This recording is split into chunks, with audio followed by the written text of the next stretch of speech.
Oui. Albert Mouya depuis la Suède.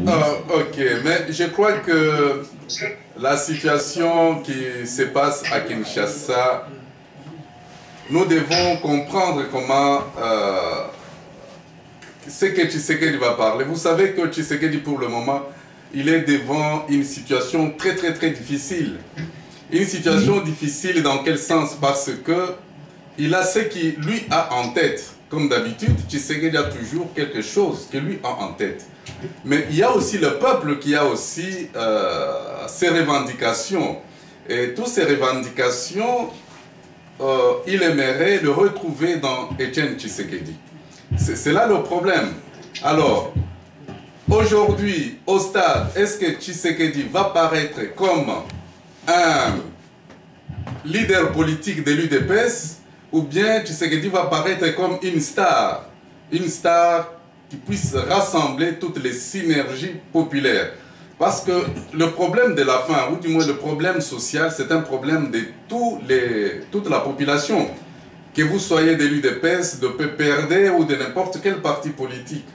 Alors, de ce côté-là, le peuple attend quelque chose de Tshisekedi. Tshisekedi comme tête de locomotive pour faire marcher les choses. Alors, si Tshisekedi ne répond pas aux attentes, c'est là le problème. Là, c'est sur le plan social. Maintenant, lorsque nous entrons au plan politique, lorsque vous regardez, il y a les élections, il y a le processus électoral qui ne parvient pas à se mettre sur la route. Notamment, il n'y a pas la loi électorale, il n'y a pas l'enrôlement qui s'est fait, il y a d'autres provinces qui... Bon, en fait, il est vraiment difficile à ce que les élections se passent au courant de cette année. Et du moins, toutes les élections, parce qu'il y a aussi les élections législatives, le mandat des députés va prendre fin. Donc, tout ça, ce sont autant de problèmes. Bon, lui-même, Tshisekedi n'est pas dans la CENI, il est exclu.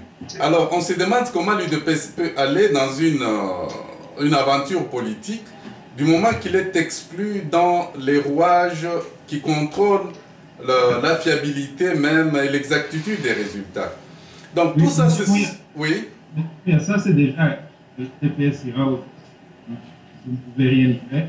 Mais ce que je veux dire, que proposez-vous si, comme vous venez de le gouvernement est déjà à, il n'y aura pas les risques de ne pas y avoir d'élection dans les délais constitutionnels, c'est-à-dire d'ici septembre.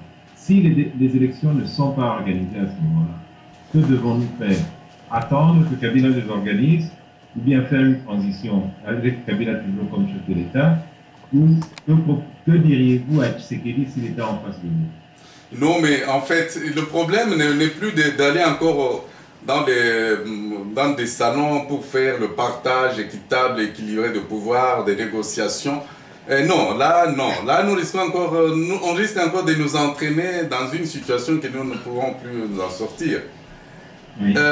Je crois que le peuple, c'est le peuple qui aura le dernier mot. Le peuple en a marre de tout ce qui va se passer dans les salons.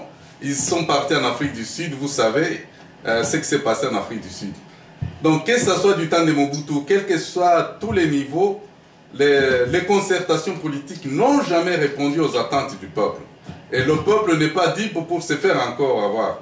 Alors, pour cette fois-ci, et comme Kabila est orgueilleux, parce que le problème c'est cela, s'il n'était pas orgueilleux, Kabila allait se retirer et organiser les élections sans qu'il soit candidat chef de l'État.